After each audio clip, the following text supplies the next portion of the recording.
aplauso. Primero, vos decimos ¿quién puede traducir para mí? Yo voy a traducir. Sí. Ok, pastor.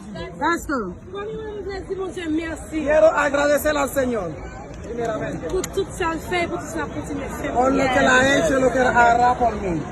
Merci, bon Dieu, merci. Quiero agradecer a Dios Parce que ça me fait là. que me ha permitido llegar hasta aquí.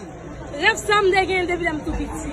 Este sueño lo tuve desde pequeña, Dès qu'on jouait à frère, dans le salon, la caille, moi, jugando con mis hermanos en la casa.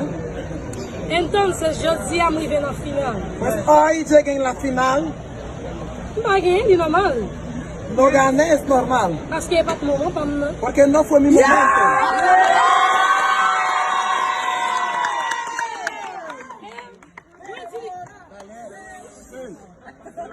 Moi, je dis que pas de moment, mais ça arrive, c'est mon moment. Digo que no fue mi momento, puede ser que es mi momento. Pour qui ça? ¿Por qué? Il ne faut pas avec le Seigneur. Porque hice un pacto con Dios. Je dis, Seigneur, Dije, c'est Señor, le plus bon pour moi en bas monde. dame lo mejor que tú ves para mí. Merci beaucoup, mon frère. Sí. Aplausos. Moi, combien en pile Veré mucho pour me faire ouais Haïti. Et même si il continue de tourner, y sigo peleando pour ouais Haïti mieux. para que sea mejor. Tu a pas mi de país. salut. Il pas voulu personne ne No quiero que nadie llore.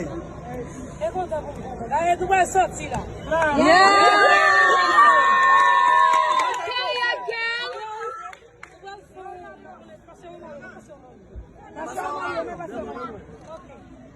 Nous allons faire un dernier.